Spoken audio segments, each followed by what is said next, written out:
जब कर ही लिया फैसला ऊंची उड़ान का तो फिजूल है देखना कद आसमान का। हेलो नमस्कार साथियों, उत्कर्ष परिवार में आप सभी का स्वागत है। जैसा कि आपने थंबनेल पर देख लिया कि उत्कर्ष में ऑफलाइन कोचिंग एकदम फ्री। ये कैसे होने वाला है, ये किस प्रकार हो रहा है, उसकी क्या शर्तें हैं, वो सारी बातें मैं आपको इस वीडियो के अंदर बता रहा हूं। राजस्थान सरकार के द्वारा एक बड़ी महत्वपूर्ण एक लाभकारी योजना जो है मुख्यमंत्री अनुप्रति कोचिंग योजना जो है वो प्रारंभ की गई है। उसी के बारे में बातचीत करने के लिए मैं आपके बीच में आया हूं। देखिएगा, मुख्यमंत्री अनुप्रति कोचिंग योजना, सारी बातें मैं आपको इस वीडियो में बताने वाला हूं। पूरी वीडियो अंत तक देखिएगा और आपके लिए बहुत लाभकारी होने वाली है। बहुत सारी जानकारी आपको इस वीडियो में मिलने वाली है।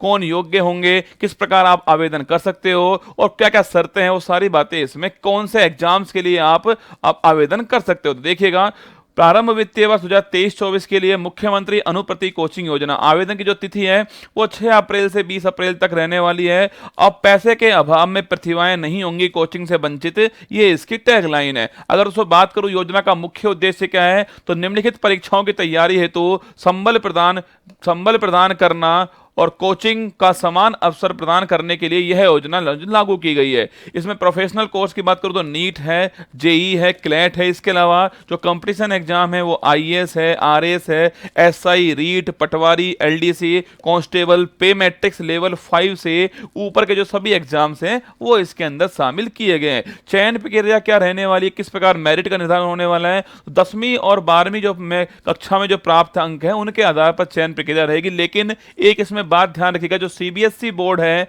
इस सीबीएसई बोर्ड द्वारा जो भी आपके प्रतिशत आपके मार्क्स आए हैं उसको 0.9 के गुणांक से गुना किया जाएगा। मतलब सीबीएसई की जो मार्कशीट है उसको 0.9 से मल्टीप्लाई करेंगे और जो आरबीएसई की जो मार्कशीट है उसमें आपके जो 10वीं और जो 12वीं की जो आप प्राप्त अंक हैं उनको यथावत जो है आपके रखा जाने वाला है। ये भी एक महत्वपूर्ण आपके पॉइंट आपको नोट कर लेना है। इसके बाद बात करूं कौन पात्र है और क्या शर्तें इसकी, तो एससी एसटी, ध्यान रखिएगा, एससी एसटी ओबीसी और एमबीसी और माइनॉरिटी एंड ईडब्ल्यूएस जो इकोनॉमिकल जो वीकर सेक्शन है वर्ग, जिनके परिवार की वार्षिक आय 8 लाख रुपए, सबसे महत्वपूर्ण लाइन है कि जो जिनके परिवार की वार्षिक आय 8 लाख रुपए प्रति वर्ष से कम हो या जिनके माता पिता राज्य सरकार के कार्मिक होने पर पे मैट्रिक्स लेवल 11 तक का वेतन प्राप्त कर रहे हो, ये दोनों अगर शर्तें फुलफिल होती हैं और अगर आप एससी एसटी ओबीसी एमबीसी या माइनॉरिटी या ईडब्ल्यूएस हैं तो आप इसका फॉर्म जो है भर सकते हैं, आप इसके लिए क्वालिफाई कर सकते हैं। कौन नोडल विभाग इसके लिए, तो सामाजिक न्याय और अधिकारिता जो विभाग है वो इसके लिए नोडल विभाग है, ये आपको ध्यान रखना है। बात करें आवेदन प्रक्रिया, जो है आप विभाग द्वारा विज्ञप्ति जारी किए जाने पर इच्छुक अभ्यर्थी द्वारा ई मित्र के द्वारा या फिर एसएसओ आईडी के माध्यम से उक्त पोर्टल पर जनाधार कार्ड के माध्यम से आवेदन कर सकते हैं। जनाधार कार्ड उसके लिए जरूरी होने वाला है। अभ्यर्थी द्वारा कोचिंग हेतु प्रस्तावित परीक्षा का नाम और सूचीबद्ध कोचिंग संस्थान में किसी एक के कोचिंग संस्थान का चयन जो है किया जाएगा। मतलब दोस्तों, जो भी आप तैयारी करने वाले उसमें आपको भरना पड़ेगा। अगर मान लेते हैं आप आरएस की तैयारी करने वाले तो आप आरएस भर दीजिए, और मान लेते हैं दोस्तों आप उत्कर्ष भरना चाहते हो तो उसमें कोचिंग का नाम भी आपको भरना पड़ेगा। उत्कर्ष कोचिंग, जो कोचिंग उसके अंदर लिस्टेड है आप उनमें से सेलेक्ट कर सकते हैं। तो उत्कर्ष उसके अंदर पहले से लिस्टेड है, तो कोचिंग का नाम और साथ में जो भी आप तैयारी कर रहे हैं उसका नाम आपको इसके अंदर भरना पड़ेगा। अभ्यर्थी द्वारा ऑनलाइन आवेदन पत्र के साथ दस्तावेज अपलोड किए जाएंगे। कौन कौन से होंगे अभी हम डिस्कस करने वाले हैं। ऑनलाइन आवेदन सिंगल पोर्टल पर नोडल विभाग द्वारा प्राप्त किए जाएंगे, ये इसकी प्रक्रिया रहने वाली है। अभ्यर्थी की क्या योग्यताएं होने वाली हैं, तो देखिएगा, अभ्यर्थी राजस्थान राज्य का मूल निवासी होना चाहिए। राजस्थान राज्य जो है वहां का मूल निवासी होगा, वही इसके लिए पात्र है। अभ्यर्थी एससी एसटी, अन्य पिछड़ा वर्ग, अति पिछड़ा वर्ग, आर्थिक रूप से कमजोर वर्ग और अल्पसंख्यक जो वर्ग है, जो अभी डिस्कस कर चुके हैं हम कि एससी एसटी या फिर दोस्तों आपके जो ओबीसी है या फिर इसके अलावा जो एमबीसी है या फिर ईडब्ल्यूएस जो है उसका अभ्यर्थी होना चाहिए। साथ में जो परिवार की जो आय है वो 8 लाख रुपए से कम हो या फिर जो माता पिता हैं वो कार्मिक होने पर पे मैट्रिक का लेवल जो 11 तक का वेतन प्राप्त करते हो। ये दोनों बातें हम अभी डिस्कस कर चुके हैं। राजस्थान का मूल निवासी इसके लिए होना चाहिए।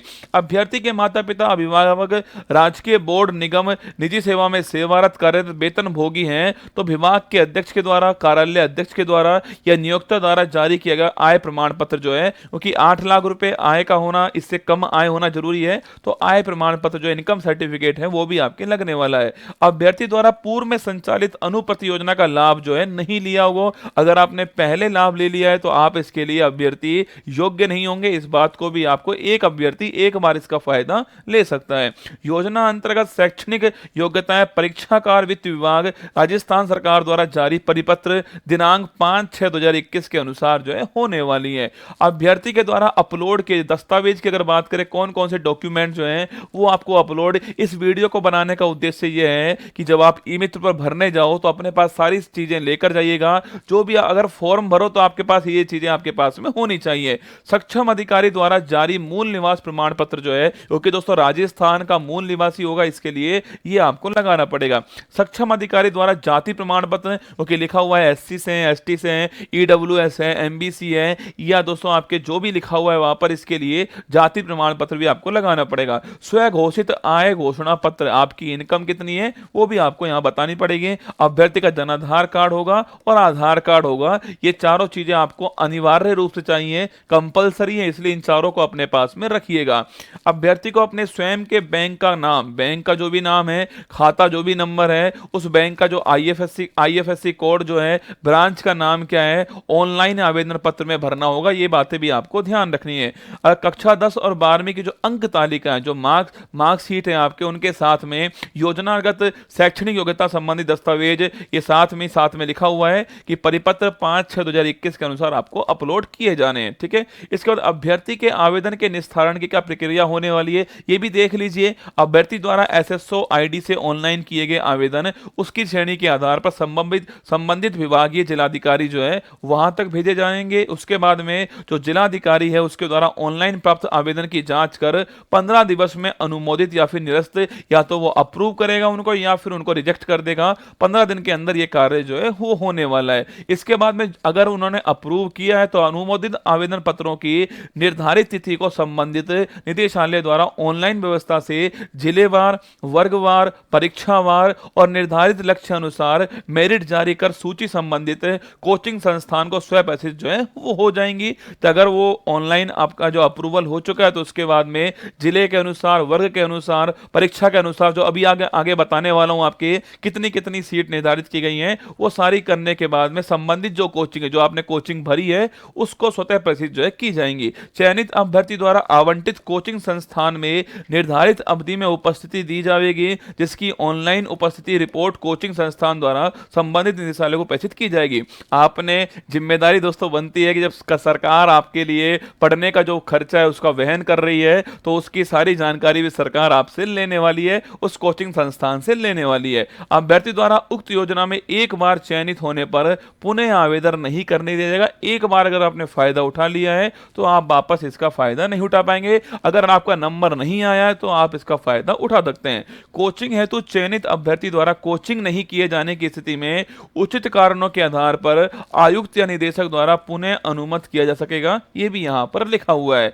विभिन्न परीक्षाओं की तैयारी हेतु कोचिंग की अवधि और न्यूनतम योग्यता और छात्र छात्राओं की कुल संख्या जो है उसकी बड़ी महत्वपूर्ण स्लाइड है दोस्तों, कि भाई जो भी परीक्षा की आप तैयारी करना चाहते हैं उसमें कोचिंग की अवधि क्या रहनी चाहिए, उसकी न्यूनतम योग्यता क्या होनी चाहिए और कितनी कुल संख्या सरकार जो है लेने वाली है अनुप्रति योजना के तहत, वो आपको यहां पर देख लेना है। देखिएगा, यूपीएससी द्वारा जो आयोजित सिविल सेवा परीक्षा है, जो आपकी आईएएस की जो परीक्षा है, उसमें जो प्रतिष्ठित संस्थान के माध्यम से अगर आप उसमें प्रवेश लेते हैं तो 1 वर्ष की अवधि रहने वाली है, और आपने ग्रेजुएशन किया हो या उसके अंतिम 2 वर्ष में आप अध्ययनरत हैं तो ये पहली योग्यता चाहिए, और कक्षा 12वीं में 70% अंक चाहिए। ये भी आपको ध्यान रखना है। ठीक है, अगर अन्य संस्थान दोस्तों उसके माध्यम से आप एडमिशन ले रहे हैं तो 1 वर्ष की अवधि रहने वाली है। स्नातक या फिर दोस्तों आपके अंतिम 2 वर्ष में प्रवेश, और कक्षा 12 में 60% अंक हो, ये भी आपको ध्यान रखना है।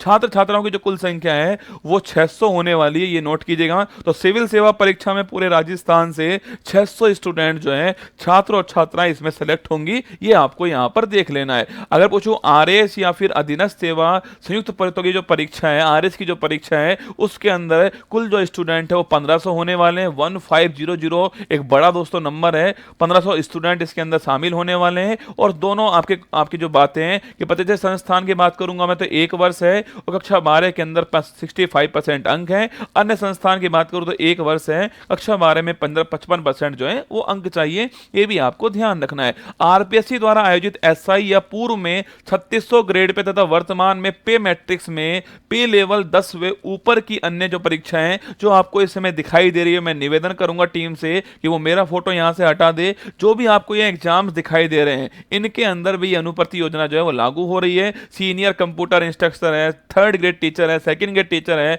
1st grade teacher, librarian, PTI, junior scientific assistant है, मोटर व्हीकल सब इंस्पेक्टर है, असिस्टेंट पब्लिक रिलेशन ऑफिसर है, stenographer, investigator, junior engineer, pharmacist, junior instructor, junior accountant, assistant statics officer, ranger, statics officer जो है उनके बारे में total 2400 student जो है 2400 स्टूडेंट इसके अंदर सेलेक्ट होंगे। 6 माह की अवधि होगी और कक्षा 12 में 50% अंक चाहिए, ये भी आपको ध्यान रखना है। बाकी दोस्तों और ग्रेड पे 2400 तथा वर्तमान में पे लेवल 5 से ऊपर तथा पूर्व की ग्रेड परीक्षा 3600 एवं पे लेवल 10 से कम की अन्य परीक्षाएं, बाकी जो परीक्षाएं उनके लिए 3600 स्टूडेंट सेलेक्ट होने वाले हैं और कक्षा 12 के अंदर 50% अंक चाहिए। बाकी स्नातक में अध्ययनरत या 12वीं तथा आरएससीआईटी अथवा कंप्यूटर कोर्स या ओ लेवल या दोस्तों ये सारी चीजें इसके अंदर चाहिए। पटवार है, एलडीसीए, यूडीसीए जो आपको दिखाई दे रही है इस समय आपकी स्क्रीन के ऊपर, आपको स्क्रीन के ऊपर दिखाई दे रही है, ये इन सभी परीक्षाओं के लिए ये सारी योग्यताएं चाहिए। कुल स्टूडेंट की संख्या आपके यहाँ पर 3600 रहने वाली है। रीट की बात करूं मैं आपसे, रीट जो एक बड़ी भर्ती परीक्षा है, प्रतिष्ठित जो संस्थान है वहां पर 3 महीने होगा, बीएसटी बीएड आपका होना चाहिए, बीएड, और कुल मिला के 4500 स्टूडेंट जो है वो इसके अंदर शामिल किए जाएंगे। छात्र छात्राएं 4500 होंगे, ये भी आपको देख लेना है। कांस्टेबल परीक्षा की बात करूं मैं आपसे, देखो हो सकता है दोस्तों आप किसी एक परीक्षा की तैयारी कर रहे हो, पर जो देखने वाले जो स्टूडेंट हैं वो अलग अलग परीक्षा में शामिल होने वाले, इसलिए सारी क्वालिफिकेशन सारी बातें मैं आपको यहां पर बता रहा हूं। आप अपने हिसाब से जो आपके लिए जरूरत हो वो आपको यहां पर देख लेनी है। अगर कांस्टेबल की बात करूं तो मैं आपसे यहां पर 4 माह का कोर्स है, कक्षा 10+2 में 50% अंक होने चाहिए और 2400 स्टूडेंट जो है वो इसके अंदर शामिल हैं, ये आपको देख लेना है। अगर प्रोफेशनल कोर्स बात करूं, नीट है या जेई इंजीनियरिंग है या मेडिकल प्रवेश परीक्षा, दोस्तों इंजीनियरिंग या मेडिकल प्रवेश परीक्षा है, उसमें कुल मिला के 12000 स्टूडेंट जो है वो शामिल होने वाले इसके अंदर। इसमें प्रतिशत कक्षा 10 में आपके 70% अंक चाहिए और कक्षा 10 में आपके 60% अंक चाहिए। 2 वर्ष की अवधि रहने वाली, कक्षा 11 कक्षा 12 दोनों आपके क्लास 11th क्लास 12th दोनों की कोचिंग इसमें होने वाली है। 12000 स्टूडेंट रहने वाले हैं, 2 वर्ष का कोर्स रहने वाला है, लेकिन इसमें आपको अंक ध्यान रखना है, ये अंक आपके लिए इसके आपसे ऑप्शन होने वाले हैं। प्रोफेशनल कोर्स क्लैट की दोस्तों बात करूं, अगर जुडिशरी की बात करें, ध्यान रखना आपके 1 वर्ष का कोर्स रहने वाला है, 2100 स्टूडेंट इसमें शामिल होने वाले हैं और प्रतिशत संस्थान की बात करें तो आपके 60% चाहिए 10th क्लास के अंदर।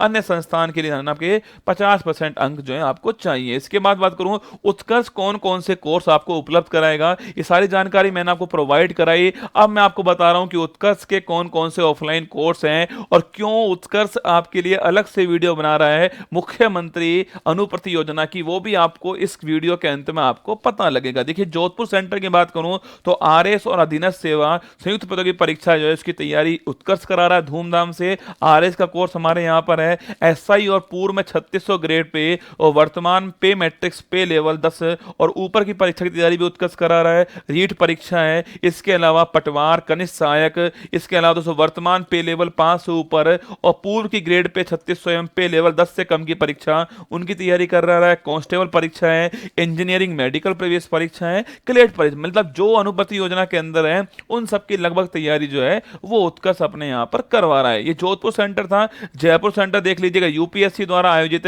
सिविल सेवा परीक्षा तैयारी उत्कर्ष करा रहा है। इसके अलावा आरपीएससी का आरएस जो एग्जाम है वो करवा रहा है, एसआई की तैयारी करवा रहा है, रीट की तैयारी करवा रहा है, पटवार, कनिष्ठ सहायक, इसके अलावा कांस्टेबल है, क्लेट परीक्षा है, इनकी तैयारी भी जो उत्कर्ष है वो ऑफलाइन सेंटर के रूप में जयपुर में संचालित कर रहा है। अब सबसे बड़ा मुद्दा है कि क्यों मैं ये वीडियो आपके लिए बना रहा हूं। देखिए जो एडमिशन होते हैं, जो आपकी डिमांड आती है, जो फॉर्म के अंदर कोचिंग संस्थान भरना होता है, उसमें आप महसूस करोगे कि लगभग दोस्तों 60% से अधिक जो स्टूडेंट हैं वो केवल और केवल उत्कर्ष कोचिंग संस्था भरते हैं, क्योंकि उनका विश्वास उत्कर्ष के अंदर होता है, क्योंकि उन्हें पता है कि उत्कर्ष क्वालिटी एजुकेशन उन्हें प्रोवाइड करने वाला है और उत्कर्ष में अगर एडमिशन लेने का उनको मौका मिल रहा है और वो भी सरकार अगर उस खर्चे का वहन कर रही है तो एक सोने पर सुहागा वाली बात होती है, क्योंकि उत्कर्ष में आप जानते हो दोस्तों एडमिशन के लिए भी बहुत टाइम वेट करना पड़ता है। कई बार बहुत सारे बैच निकल जाते हैं, एडमिशन नहीं हो पाता है। और दोस्तों उसमें भी अगर सोचिए आप कि सरकार की सहायता से आप उत्कर्ष में प्रवेश लेते हैं तो अपने आप में आपके अंदर जुनून होता है, और वही जुनून अनुप्रति योजना के अंदर हमें दिखाई देता है। इसलिए क्यों सर्वाधिक लोकप्रिय है उत्कर्ष का ऑफलाइन बैच, वो मैं आपको यहां पर बता रहा हूं कि क्यों स्टूडेंट उत्कर्ष को चुनते हैं कोचिंग संस्था के अंदर। वो देखिएगा, भारत के विख्यात अध्यापकों द्वारा कक्षा में साक्षात अध्यापन जो है करवाया जाता है। हर विषय की बहुत सारी फैकल्टी हैं, हर फैकल्टी अपने आप में सर्वश्रेष्ठ है, अपने आप में बेहतरीन करने की कोशिश करती है, और वो टीचर्स आपके सामने होते हैं और आपको ऑफलाइन जो है वो आपको वहां पर पढ़ाते हैं, साक्षात अध्यापन जो है करवाते हैं। ओएमआर पैटर्न पर साप्ताहिक टेस्ट, आपका मूल्यांकन करने के लिए साप्ताहिक टेस्ट होता है, और आपको थोड़ा मोटिवेट करने के लिए जो है पुरस्कार भी प्रदान किया जाता है। विषय विशेषज्ञों द्वारा निर्मित सार गर्भित प्रिंटेड नोट्स, आपको जो नोट्स हैं क्वालिटी नोट्स आपको प्रोवाइड कराए जाते हैं, जो कि हर टीचर के द्वारा तैयार होते हैं, और साथ में एक बड़ी कंटेंट टीम जिन्होंने परीक्षा जो है आरएस की परीक्षा है, आईएएस की परीक्षा है, उनके मेंस इंटरव्यू फेस किए होते हैं, ऐसी एक कर्मठ टीम जो है हमारे पास होती है। तो वो टीम और टीचर्स मिलकर के प्रिंटेड नोट्स आपके तैयार करते हैं। डिजिटल क्लासरूम में इंटरेक्टिव अध्यापन आपके बीच में होता है। डिजिटल आपके बोर्ड लगा होता है हर जगह पर, जहां टीचर्स जो भी लिखता है उसकी पीडीएफ आपको प्रोवाइड कराई जाती है ऐप के अंदर। उसके अलावा टीचर्स नए नए डायग्राम्स ला सकता है, आपको समझाने के नए नए तरीके यूज कर सकता है, और जो भी टीचर्स आपको पढ़ाएगा उसको आप ऐप के अंदर फिर से देख सकते हैं। ऑफलाइन क्लास के साथ में जो ऑनलाइन कोर्स है वो निःशुल्क उपलब्ध होता है, इसलिए यह भी अपने आप में एक बड़ी महत्वपूर्ण बात है। डिजिटल बोर्ड पर समझाई गई पाठ्य सामग्री जो है उसका पीडीएफ भी आपको उपलब्ध होने वाला है। मतलब दोस्तों आपने क्लास के अंदर 3 घंटे लेक्चर्स को सुन लिया है, पढ़ लिया लेक्चर्स को, अब घर जाके आप रिवीजन करना चाहते हो तो क्या करेंगे दोस्तों, एक बार आप उस पीडीएफ, जो पीडीएफ आपको प्रोवाइड, जो टीचर ने लिखा उसका हूबहू पीडीएफ आपको मिलने वाला है। आप घर जाके उस पीडीएफ को देख लेंगे एक बार तो 50% तो आपको अपने आप याद आ जाएगा। बाकी दोस्तों आप जाकर क्लास को वापस देख सकते हैं, खुद का रिवीजन भी कर सकते हैं, क्योंकि उत्कर्ष ऐप के अंदर जो है 3x स्पीड में रिवीजन कर सकते हो। 3 घंटे की क्लास को 1 घंटे के अंदर आप रिवाइज कर सकते हो। परीक्षा के दिनों में ऑनलाइन मॉडल टेस्ट पेपर जो है उसके द्वारा अभ्यास, परीक्षा दिनों में जो सपोर्ट है यही उत्कर्ष की रीढ़ की हड्डी है। क्योंकि दोस्तों ऑफलाइन कोचिंग हो सकता है आपकी 6 महीने बाद समाप्त हो जाए, 1 साल बाद समाप्त हो जाए। ऑफलाइन कोचिंग आपका एक बेस बनाएगी, आधारभूत संरचना बनाएगी, और जितना बेस मजबूत होगा घर उतना ही शानदार बनने वाला है। अब मान लेते हैं आपका एग्जाम कुछ समय बाद होने वाला है, तो उस बीच के अंतराल में कौन आपको सपोर्ट देगा, वो हमारा सबसे बड़ा यूएसपी है, वो हमारी सबसे बड़ी मजबूती है। उसमें उत्कर्ष आप सभी के लिए ऑनलाइन मॉडल टेस्ट पेपर कराएगा, साथ में कुछ आपके लिए बार बार एमसीक्यू के द्वारा प्रैक्टिस कराने वाला है। कुल मिला के उत्कर्ष आपकी जो उंगली है वो जब तक आपकी परीक्षा नहीं हो जाएगी तब तक आपके साथ में रहने वाला है, आपको सपोर्ट देने वाला है। कोर्स होने के पश्चात उत्कर्ष ऐप के माध्यम से घर बैठे आप फ्री रिवीजन कर सकते हैं। पूरा कोर्स सिस्टमेटिक ढंग से आपको उपलब्ध होगा। आपको लगता है ये टॉपिक जो है मुझे पढ़ लेना चाहिए, वापस से रिवाइज करना चाहिए, तो उस टॉपिक को आप पढ़ सकते हैं, ऑडियो फॉर्मेट में सुन सकते हैं, पीडीएफ पढ़ सकते हैं, 3x स्पीड करके रिवीजन कर सकते हैं। तो रिवीजन के बहुत सारे उपाय जो हैं, ऑडियो फॉर्मेट है, इसके अलावा 3x स्पीड हो गया है, इसके अलावा पीडीएफ हो गया है, एमसीक्यू बैच है, ऑनलाइन टेस्ट है। तो इतने सारे तरीके आपके पास होते हैं तैयारी करने के। और यकीन मानिए उत्कर्ष पे अगर आपका विश्वास है, आप अपने आसपास जो स्टूडेंट है उनसे पूछेगा जो उत्कर्ष से जुड़े हुए हैं, वो अपने आप को कुछ बेहतर पाएंगे, आप भी बेहतर बन सकते हैं। और ये सारी जो वीडियो बनाने का जो उद्देश्य था वो केवल इतना था कि अनुप्रति जो योजना है उसके फॉर्म जो हैं वो शुरू हो चुके हैं। आप भी जरूर, अगर जो योग्यताएं दी गई हैं उनमें अगर आप फिट होते हैं, अगर जो 8 लाख की इनकम से कम इनकम है, अगर आप SC ST EWS या OBC या MBC इस आप यहां से हैं, तो आप जरूर फॉर्म जरूर अप्लाई कीजिएगा। और यकीन मानिए अगर आप उत्कर्ष को चुनते हैं तो आपका जो विश्वास है, यकीन मानिएगा वो गलत नहीं जाएगा। जो उत्कर्ष को आपने चुना है, जो विश्वास आपने दिखाया है, जो रेस्पॉन्सिबिलिटी, ये केवल आपका विश्वास नहीं रसगुल्ला, ये आपकी रेस्पॉन्सिबिलिटी भी हमारे ऊपर होने वाली है, ये हमारे जवाबदेही होने वाली है आप सभी के सामने। तो हम जमकर मेहनत करेंगे हमारी तरफ से। बाकी अपना ध्यान रखिएगा। आप सभी को अग्रिम शुभकामनाएं उत्कर्ष की तरफ से। और अंत में आप सभी के लिए कि जब आंखों में अरमान लिया, मंजिल को अपना मान लिया, अब मुश्किल के आसान का जब ठान लिया तो ठान लिया। ऑल द बेस्ट, जय हिंद।